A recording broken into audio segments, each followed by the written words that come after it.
So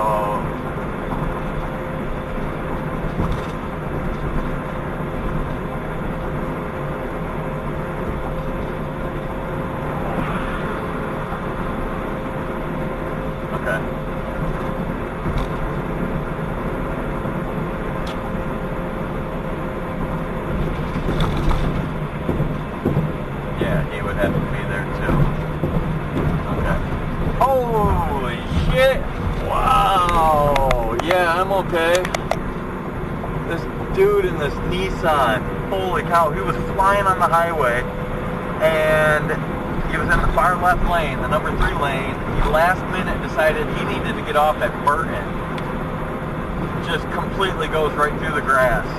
He made it, but he ended up hopping the curb, going through the grass. I got it all on dash cam.